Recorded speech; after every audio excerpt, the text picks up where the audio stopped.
Haleluya, puji Tuhan. Selamat sore untuk kita semua.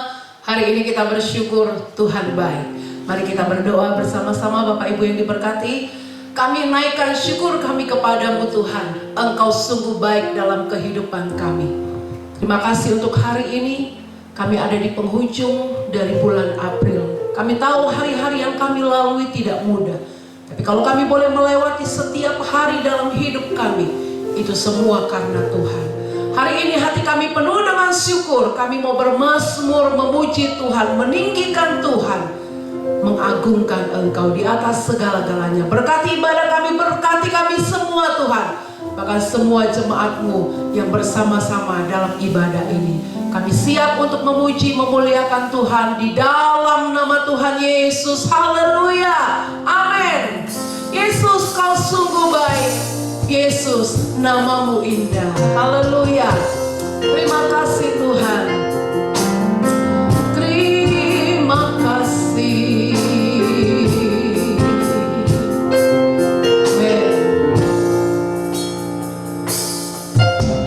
Yesus, Kau sungguh baik.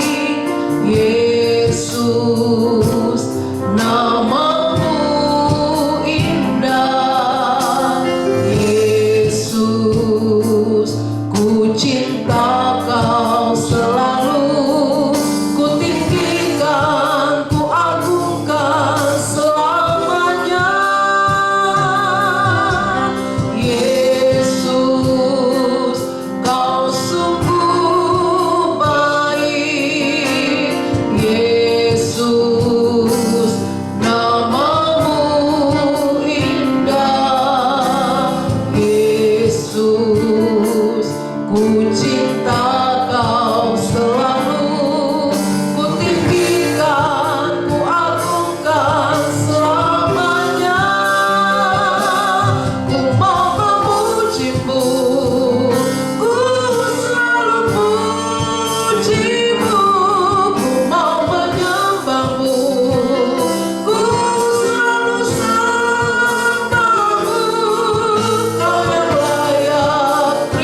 gunung batuku. Amin.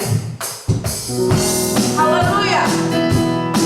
Kami percaya kepada Engkau Tuhan.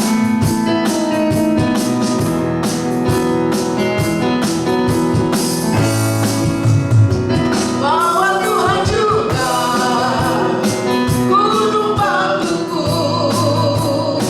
bahwa Tuhan juga kota bentengku, bahwa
pada hidup kita.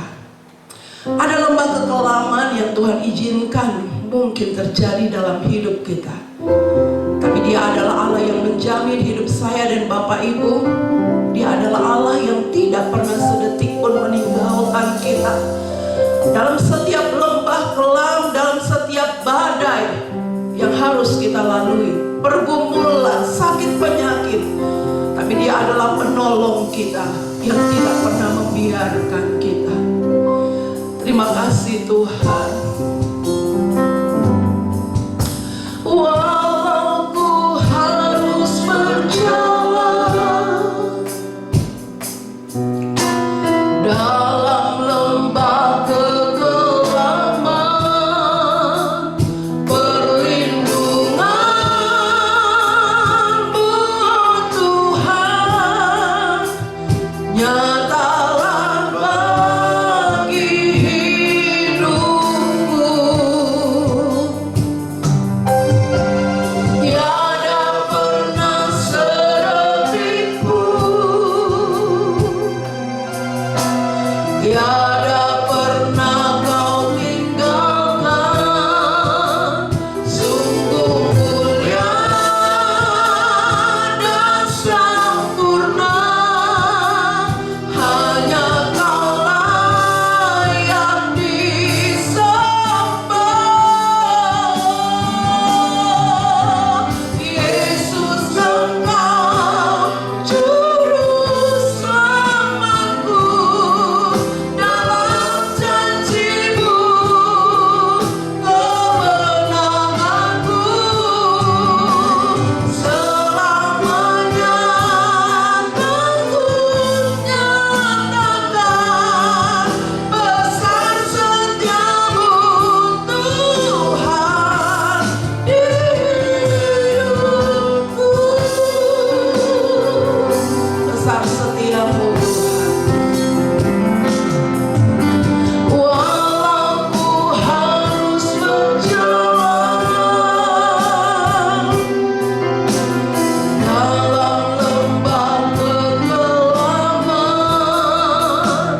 perlindungan-Mu Tuhan nyatalah bagi hidupku. Terima kasih Tuhan. Tiada pernah sedetik pun, amin Tuhan, tiada pernah Kau tinggalkan. Sungguh mulia dan sempurna, hanya Kaulah yang disembah. Yesus, Engkau juru selamatku. Dalam janji-Mu kemenanganku, selamanya akan ku nyatakan besar setia-Mu Tuhan di hidupku. Yesus, Engkau juru selamatku, amin. Dalam janji-Mu kemenanganku, selamanya akan ku nyatakan besar setia-Mu Tuhan. Besar Tuhan, besar setia-Mu Tuhan. Besar setia-Mu Tuhan di hidupku. Haleluya. Terima kasih Tuhan. Terima kasih Tuhan. Haleluya. Haleluya Tuhan. Pengalaman kami bersama dengan Tuhan Haleluya. melewati lembah, melewati badai akan membuat kami semakin bergantung dan sungguh Pengalaman itu akan menguatkan iman kami. Kami dapat melihat bahwa Tuhan tidak pernah meninggalkan kami, sekalipun melewati lembah, bahkan kekelaman sekalipun. Ada tangan Tuhan yang selalu menyertai dan menopang kami. Terima kasih Tuhan. Biarlah setiap pujian yang sudah kami naikkan itu boleh menyenangkan hati Tuhan. Dan tiba saatnya kami akan mendengarkan kebenaran firman-Mu. Berbicaralah kepada kami Tuhan. Teguhkan kami, kuatkan kami, sehingga setiap perjalanan hidup kami, firman-Mu menjadi tuntunan. Urapi hamba-Mu, urapi setiap telinga yang mendengar firman-Mu Tuhan. Semua kami diberkati dalam nama Yesus. Haleluya. Amin. Puji Tuhan Bapak Ibu. Mari kita akan melihat kebenaran firman Tuhan. Saya mengajak saudara membaca dari kitab Injil Lukas pasalnya yang ke-8. Kitab Injil Lukas pasal yang ke-8. Agak sedikit panjang pembacaan ini saudara-saudara. Kita akan melihat mulai dari ayatnya yang ke-40 mulai sampai ayatnya yang ke-56. Ya, sekali lagi Injil Lukas pasalnya yang ke-8 mulai ayatnya yang ke-40 sampai ayat yang ke-56. Firman Tuhan berkata demikian. Judul perikopnya adalah Yesus membangkitkan anak Yairus dan menyembuhkan seorang perempuan yang sakit pendarahan. Saudara bisa memperhatikan ayat ini karena kisah ini menjadi sebuah kisah yang Matius juga menulis dan juga kitab Markus. Dan kita akan coba melihat saudara-saudaraku ayat ini secara bersama, secara paralel. Nanti kita lihat di dalam Injil Matius, juga kita akan melihat di dalam kitab Injil Markus. Nah, saya akan baca, Bapak Ibu perhatikan ayatnya yang ke-40. Ketika Yesus kembali, orang banyak menyambut dia sebab mereka semua menanti-nantikan dia. Maka datanglah seorang yang bernama Yairus. Ia adalah kepala rumah ibadah. Sambil tersungkur di depan kaki Yesus, ia memohon kepadanya supaya Yesus datang ke rumahnya. Karena anaknya perempuan yang satu-satunya yang berumur kira-kira 12 tahun hampir mati.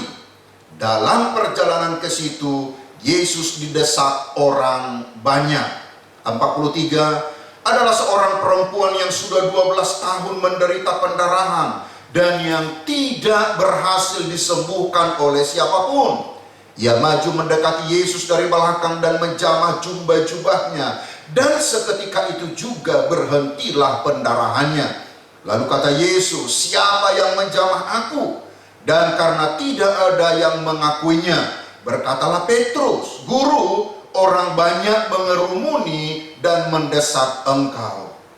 Tetapi Yesus berkata, ada seorang yang menjamah aku, sebab aku merasa ada kuasa keluar dari diriku.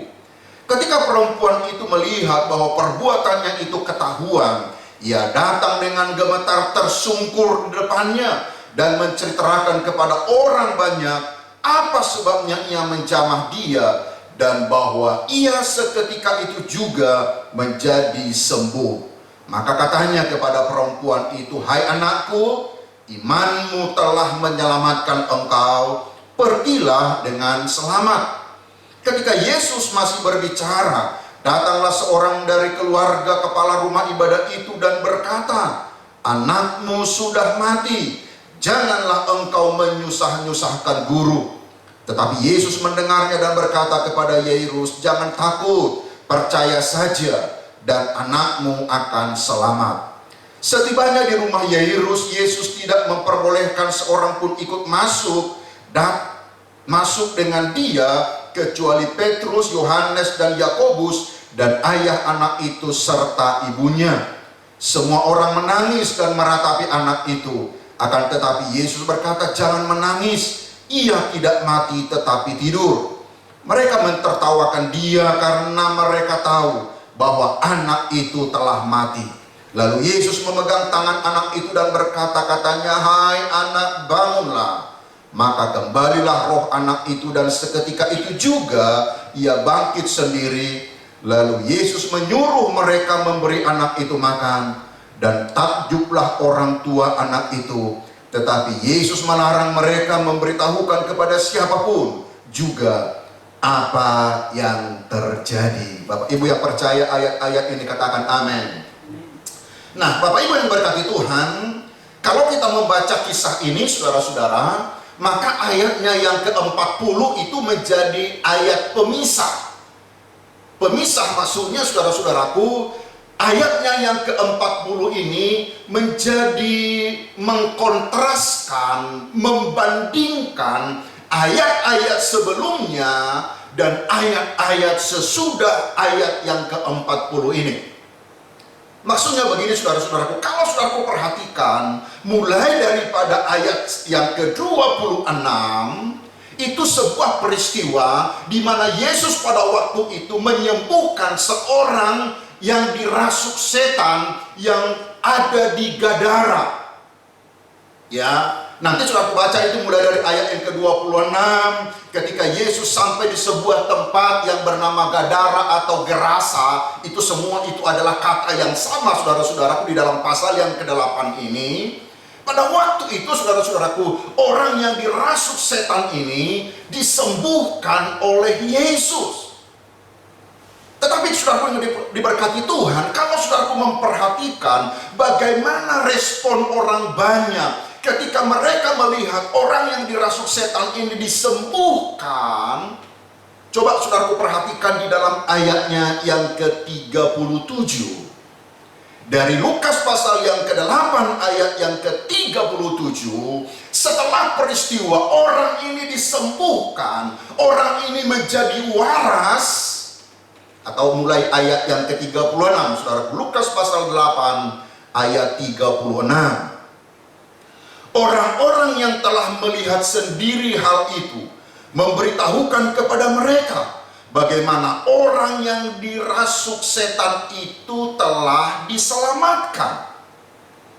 Nanti saudara baca mulai ayat-ayat sebelumnya dikatakan bahwa orang ini menjadi waras, dia sudah berpakaian. Tetapi perhatikan ayat 37, bagaimana respon orang ketika melihat orang ini telah dipulihkan, bagaimana respon orang ketika orang ini telah sembuh. Ayat 37 berkata begini, lalu seluruh penduduk daerah Gerasa meminta kepada Yesus supaya ia meninggalkan mereka, sebab mereka sangat ketakutan. Maka naiklah ia ke dalam perahu, lalu berlayar kembali. Jadi sudah perhatikan orang-orang yang ada di Gerasa ini, ketika mereka melihat mujizat tentang orang yang disembuhkan ini, justru mereka menolak Yesus. Justru mereka berkata supaya Yesus meninggalkan mereka. Tetapi berbeda dengan ayatnya yang ke-40, saudara-saudara.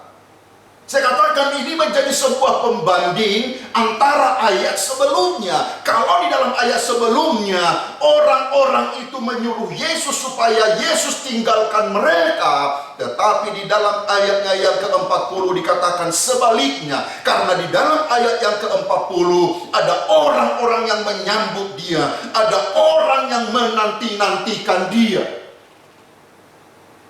Dan saudara perhatikan, mujizat bagi orang yang menantikan Tuhan.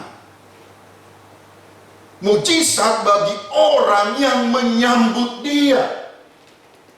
Kalau di Gerasa hanya disebutkan ada satu orang yang kerasukan setan disembuhkan. Tetapi kalau kita perhatikan di dalam ayatnya yang ke-40, ada banyak orang yang menyambut dia. Ada banyak orang yang menanti-nantikan dia. Dan saya katakan pada saat ini saudaraku, kita juga biarlah menjadi bagian orang yang menyambut dia, bagian orang yang menanti-nantikan Tuhan.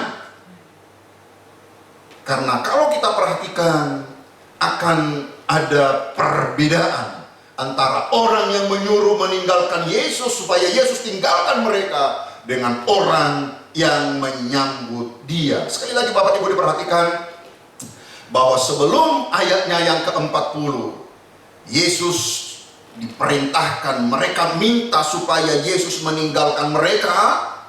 Tetapi dari ayatnya yang ke-40, banyak orang menantikan dan menyambut dia. Kata menyambut itu sebenarnya di dalam beberapa terjemahan dipakai kata menerima dengan senang. Ketika Yesus datang, mereka menerima dengan senang hati. Nah, kita perhatikan sekarang saudara-saudaraku, bahwa ada seorang yang bernama Yairus.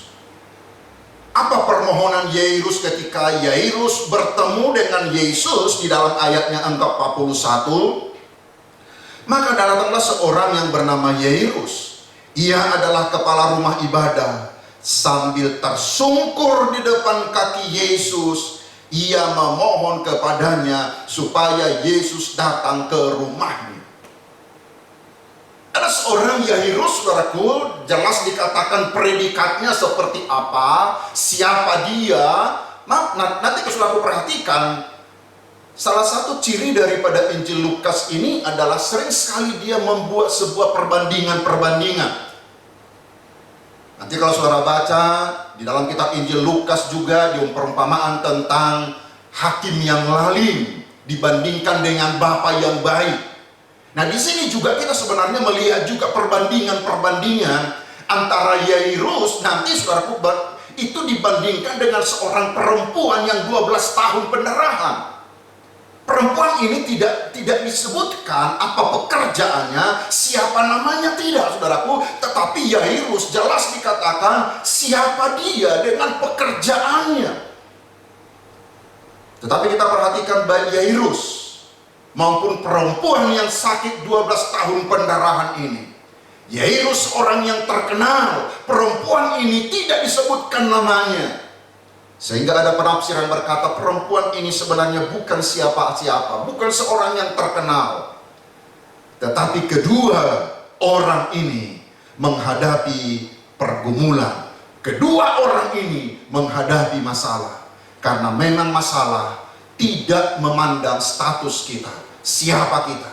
Siapapun kita bisa menghadapi masalah. Tetapi mari kita belajar daripada kedua orang ini. Nah, Bapak Ibu yang diberkati Tuhan, di situ dikatakan ketika Yairus bertemu dengan Yesus di dalam ayatnya yang ke-41, ia adalah kepala rumah ibadah sambil tersungkur di depan Yesus.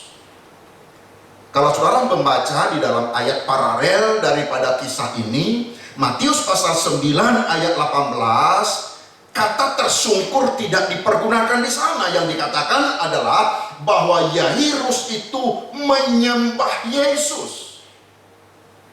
Kalau dalam Lukas katakan Yairus ini tersungkur, tetapi di dalam Matius pasal 9 ayat 18 dikatakan Yairus itu menyembah, proskuneo. Sikap hatinya, saudaraku, ketika dia datang kepada Yesus, maka kita bisa melihat di sini Yairus yang adalah kepala rumah ibadah itu merendahkan diri di hadapan Tuhan. Dia merendahkan diri. Lalu saudaraku, dengan sebuah permintaan, apa itu? Supaya Yesus segera menolong anaknya. Karena anaknya itu sakit berat, Alkitab berkata hampir mati.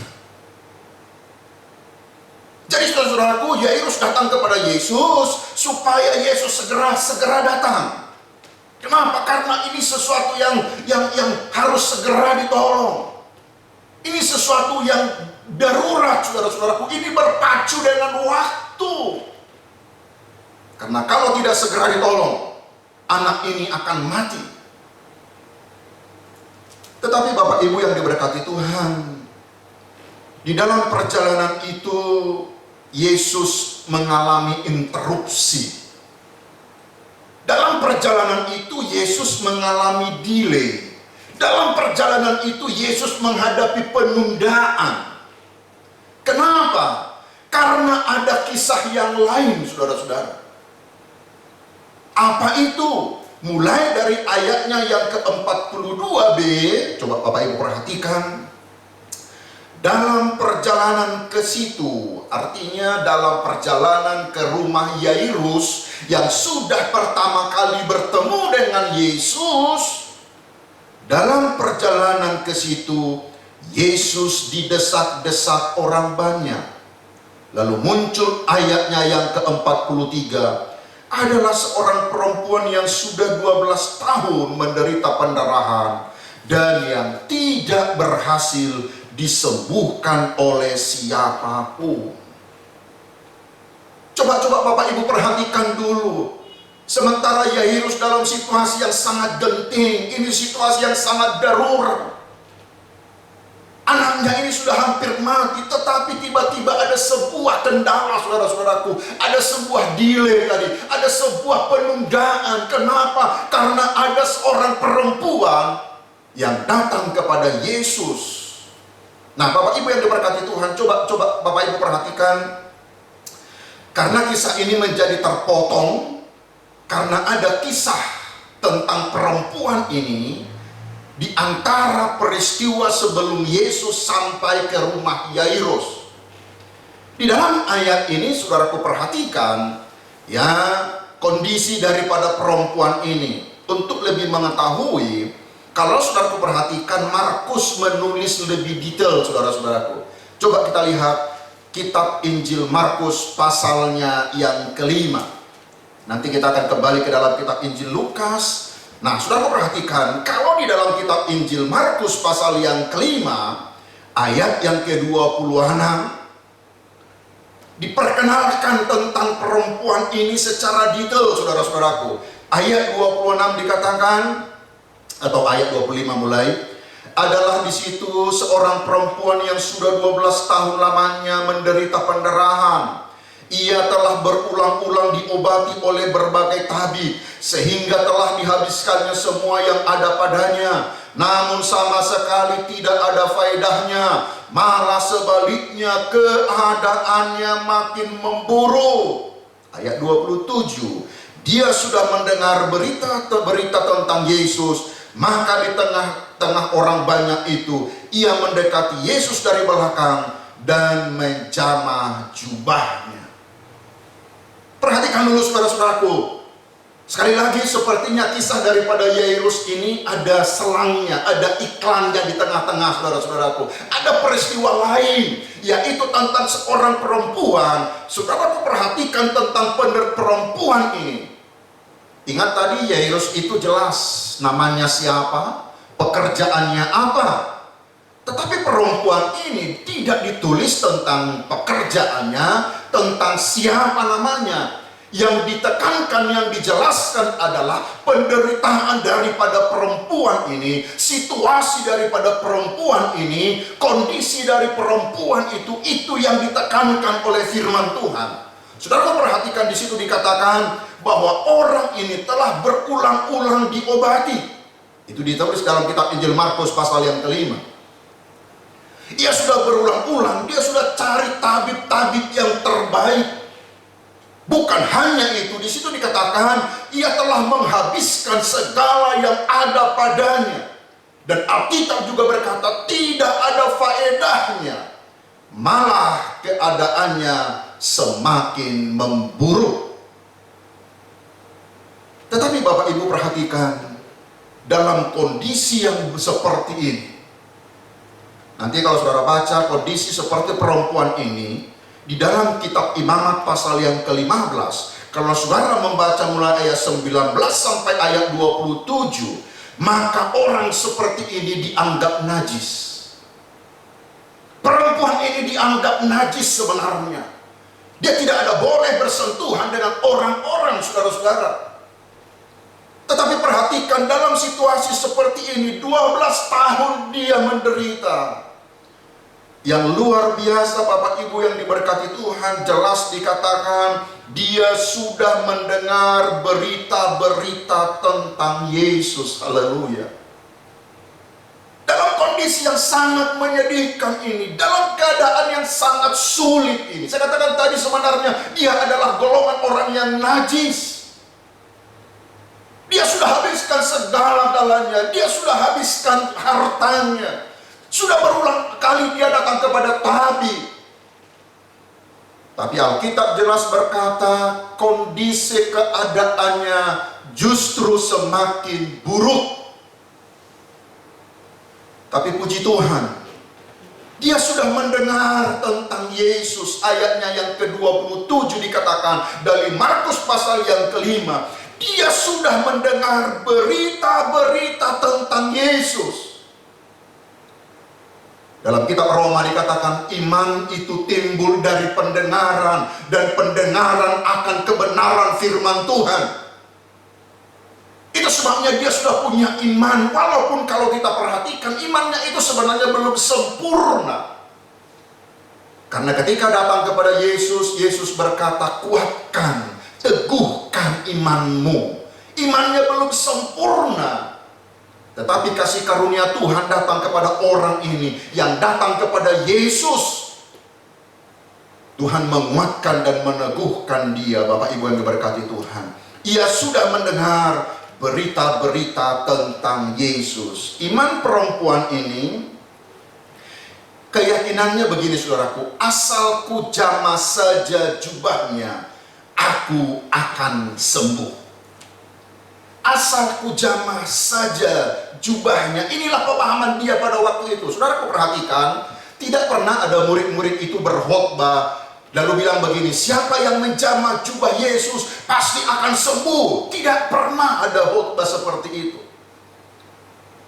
Jadi dari mana keyakinan perempuan ini, saudara-saudaraku? Ini adalah keyakinan dia dalam situasi dia seperti itu. Itulah yang dia yakini. Asal saya datang kepada Yesus dan saya jamah jubahnya, aku akan sembuh. Dan saya ingin katakan Bapak Ibu yang diberkati Tuhan, keyakinan bahwa tindakannya, cara dia datang kepada Yesus, itu akan memulihkan dia.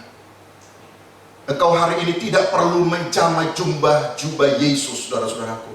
Tetapi dengan keyakinan ketika engkau datang kepada Tuhan, ketika engkau menyembah dia, ketika engkau berdoa kepada dia, seketika itu juga ayat ini berkata, keyakinan perempuan ini adalah asal ku jamah saja jubahnya, aku akan sembuh. Di dalam terjemahan firman Allah yang hidup, di dalam ayat 28 itu dari Markus 5. Markus 5 ayat 28, sebab katanya, kalau dalam firman Allah yang hidup dia berkata, sebab ia berkata di dalam hatinya. Dia berkata di dalam hatinya, asal ku jamah saja jubahnya, aku akan sembuh. Dan luar biasa kisah ini menjadi sebuah kisah yang penuh dengan sukacita. Karena perempuan ini mendapat pemulihan dari Tuhan. Ia dipulihkan oleh Tuhan. Dengan keyakinan, saudaraku, dengan cara dia pada waktu itu. Itulah yang dia yakini, bahwa dengan cara kalau aku datang kepada Tuhan, asal ku jamah saja jubahnya, aku sembuh. Keyakinan dia, saudaraku, dengan cara dia, keyakinan dia dengan tindakannya, cara dia datang kepada Tuhan, itu akan memulihkan dia. Coba kita kembali ke dalam kitab Injil Lukas pasal yang ke-8. Bapak Ibu yang diberkati Tuhan, mulai ayatnya yang ke-45, kalau saudaraku perhatikan, di situ ada sebuah dialog antara Yesus dengan murid-muridnya. Ayat yang ke-45, lalu kata Yesus, siapa yang menjamah aku? Perlu kita pahami, bukan karena Yesus tidak tahu, saudara-saudara. Sekali lagi, tetapi karena Yesus ingin sebuah kesaksian, Yesus ingin sebuah pernyataan. Bapak Ibu perhatikan dulu, tetapi dalam ayatnya yang ke-45 itu, lalu kata Yesus, siapa yang menjamah aku? Dan karena tidak ada yang mengakuinya, berkatalah Petrus, Guru, orang banyak mengerumuni dan mendesak engkau. Artinya Petrus sedang ngomong begini, Guru, orang begini banyak, pastilah banyak yang menjamah engkau. Tetapi pertanyaan Yesus, sudah aku perhatikan di dalam ayatnya yang ke-46, tetapi Yesus berkata, ada seorang yang menjamah aku. Petrus berkata, ada banyak orang yang menjamah engkau, tetapi Yesus berkata, ada seorang yang menjamah aku. Saudara akan perhatikan di sini ada dua hal yang berbeda. menjamah Yesus dengan iman seperti perempuan ini. Dan banyak orang yang menjamah Yesus tetapi tidak mengalami perubahan, tidak mengalami kuasa Tuhan. Tetapi perempuan ini yang datang dengan iman, asal ku jamah saja jubahnya, aku akan sembuh. Orang seperti inilah yang mengalami pertolongan Tuhan.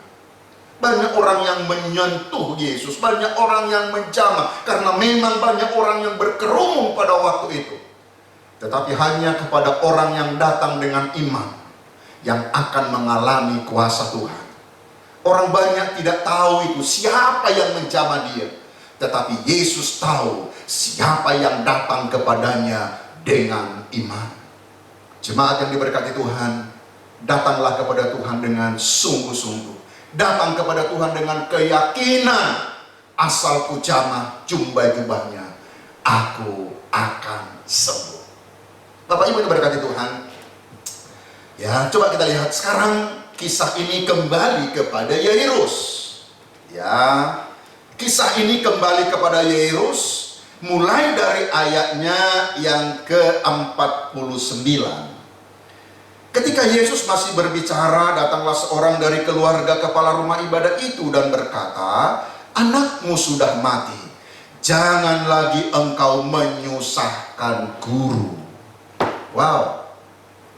Coba Bapak Ibu perhatikan sekali lagi, interupsi penundaan yang Yesus lakukan terhadap perempuan itu menciptakan pencobaan besar bagi Yairus.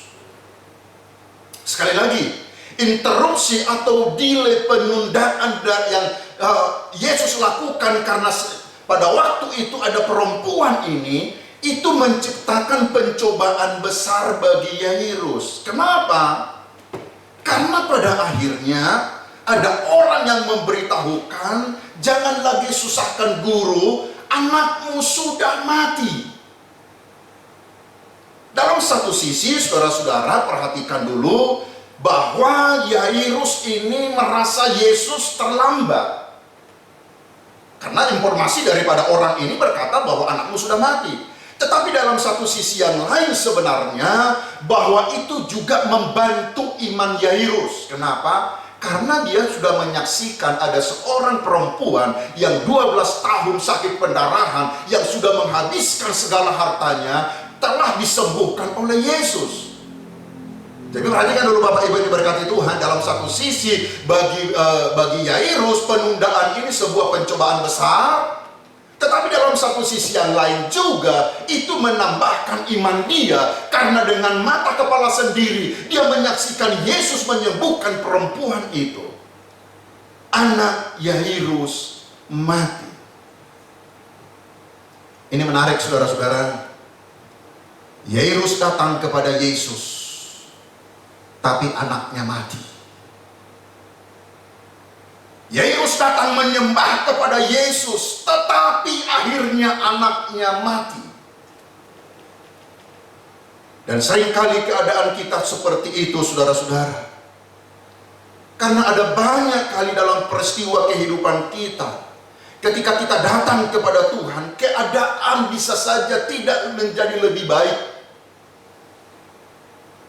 Saya katakan tadi, Yairus itu datang kepada Yesus, anaknya itu masih sakit, belum mati.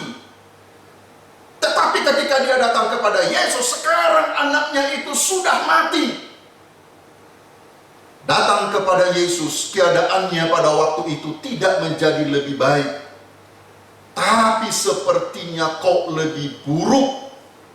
Mustahil ini diselesaikan, mustahil ini dibereskan. Tetapi kita bersyukur kepada Tuhan, karena Tuhan kita itu adalah Allah yang sangat berkuasa. Sekalipun anak ini sudah mati, saudara-saudaraku, Bapak Ibu perhatikan dulu apa yang disampaikan oleh Yesus kepada Yairus. Bapak Ibu perhatikan di dalam, sekarang kita lihat Injil Markus pasal yang ke-5. Ya, sekali lagi kita akan lihat referensi ayat ini dalam ayat-ayatnya yang paralel. Markus pasal 5 ayat yang ke-36. Ayat 36, Bapak Ibu perhatikan, Ketika orang memberi laporan bahwa anaknya sudah mati, ayat yang ke-36, ayo kita baca bersama-sama, Markus pasal 5, ayat yang ke-36. Tetapi Yesus tidak menghiraukan perkataan mereka. Siapa mereka ini? Orang yang memberi laporan bahwa anak Yairus itu sudah mati. Dikatakan di dalam ayat ini, tetapi Yesus tidak menghiraukan perkataan mereka dan berkata kepada kepala rumah ibadah itu, jangan takut, percaya saja. Percaya saja itu di dalam terjemahan bahasa Yunani pakai past present imperatif. Artinya apa? Perintah yang harus dilakukan terus menerus. Jadi ketika Yesus berkata percaya saja, Yesus sedang berbicara, ini adalah perintah yang harus dilakukan terus menerus. Artinya terus percaya, terus percaya, terus percaya. Dia dengar laporan anakmu sudah mati, percaya saja. Terus engkau percaya kepada perkataan Yesus. Itu maksudnya. Tidak seperduli sesulit apapun. Bahkan mungkin kita punya pengalaman seperti pengalaman daripada Yairus ini. Kita datang kepada Yesus, tetapi keadaannya semakin buruk. Tetapi Yesus berkata, percaya saja. Teruslah percaya kepada Tuhan. Kisah ini akan menjadi sebuah kisah yang luar biasa, saudara-saudaraku. Karena Alkitab berkata, anak Yairus itu hidup kembali. Kita akan lihat dalam ayat yang ke-56, 54 sampai 56 dari kitab Injil Lukas, dan kita akan masuk dalam doa. Lukas pasal 8 ayatnya yang ke-54 dan ayat sampai 56. Lalu Yesus memegang tangan anak itu dan berseru katanya, hai anak, bangunlah. Maka kembalilah roh anak itu, dan seketika itu juga ia bangkit berdiri. Lalu Yesus menyuruh mereka memberi anak itu makan, dan takjublah orang tua anak itu. Tetapi Yesus melarang mereka memberitahukan kepada siapapun juga apa yang terjadi. Perempuan yang sakit pendarahan 12 tahun. Anak Yairus juga umur 12 tahun. Yairus dikenal, perempuan yang sakit pendarahan tidak dikenal. Sama-sama punya pergumulan. Tetapi ketika mereka datang kepada Yesus, Tuhan memulihkan mereka. Biarlah kita boleh rindu kepada Tuhan. Saya katakan sekali lagi, Bapak Ibu yang diberkati Tuhan, orang yang menyambut Dia dan menantikan Dia, mereka akan melihat mujizat Tuhan terjadi. Mujizat Tuhan terjadi. Mari tutup Alkitab, saudara. Tiada yang seperti Engkau begitu mengasihiku. Aku percaya Tuhanku ajaib. Haleluya. Terima kasih Tuhan.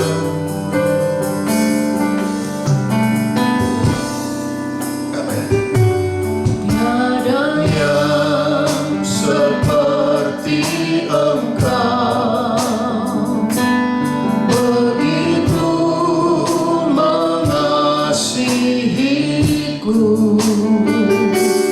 Kau Tuhan sanggup menjawab semua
menyambut Dia dan menanti-nantikan Dia, Tuhan akan menyatakan kuasa kebesarannya, mujizatnya dalam setiap hidup kita. Mungkin posisi kita seperti perempuan yang 12 tahun dalam sakit pendarahan ini. Ada banyak hal yang sudah kita lakukan, tetapi mari saudara-saudara yang diberkati Tuhan, sungguh-sungguh datanglah dengan sebuah keyakinan, asal ku jamah saja jubahnya, aku akan sembuh. Atau mungkin seperti kita, seperti Yairus, ada delay. Kita sangat mengharapkan Tuhan ulurkan tangannya untuk menjamah kita. Dan sementara delay itu mungkin keadaan kita menjadi semakin lebih buruk. Tetapi saya ingin katakan sekali lagi Bapak Ibu yang diberkati Tuhan, Yesus katakan kepada Yairus, percaya saja, teruslah percaya, teruslah percaya. Kedua orang ini mengalami pemulihan dari Tuhan. Saya percaya kalau mereka dijamah Tuhan, kalau perempuan ini disembuhkan Tuhan, kalau Yairus bahwa anaknya dihidupkan kembali, Dia juga Allah yang sangat mengasihi saya dan saudara. Dia akan memulihkan kita, Dia akan menyatakan mujizatnya dalam setiap hidup kita. Usaha pekerjaan kita, keluarga kita, kesehatan kita, Tuhan akan menyatakan kuasanya. Kita kembali angkat pujian ini dan kita akan masuk dalam doa dengan sungguh-sungguh katakan, tiada yang seperti Engkau, haleluya. Tiada yang seperti Engkau, begitu mengasihiku. Kau Tuhan sanggup menjawab semua seru doaku.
kuasa. Amin Tuhan. Engkau sanggup memulihkan kami Tuhan. Kami mau berdoa pada saat ini Tuhan untuk setiap umat-umat-Mu. Keadaan situasi seperti apapun yang mereka hadapi, Engkau turun tangan karena kasih-Mu Tuhan. Engkau sangat mengasihi kami. Di dalam nama Yesus ada kekuatan baru, ada pemulihan, ada kesembuhan, ada mujizat Tuhan. Setiap kami mengalami pemulihan dari Tuhan, karena kami terus percaya dan berharap menanti-nantikan Tuhan. Yang lemah Engkau kuatkan, yang sakit disembuhkan, dalam peperangan mengalami kemenangan. Usaha pekerjaan umat-umat-Mu sepanjang minggu ini berkati Tuhan. Kemanapun mereka melangkah ada mujizat Tuhan. Amin. Terima kasih Bapa yang baik. Bahkan semua orang tua kami juga di tengah-tengah pelayanan kami, berikan mereka kesehatan, kekuatan. Ke semua anak-anak kami juga Tuhan, berkati kami terus, berkati, berikan kami kesehatan Tuhan. Pekerjaan Tuhan di tengah-tengah pelayanan kami tahu Engkau adalah pembela kami Tuhan, dan Engkau yang kami andalkan. Terima kasih Bapa yang baik, segala puji hormat bagi nama-Mu. Sekali lagi Tuhan, tidak ada satu pribadi yang tidak diberkati Tuhan, tetapi kami diberkati semua.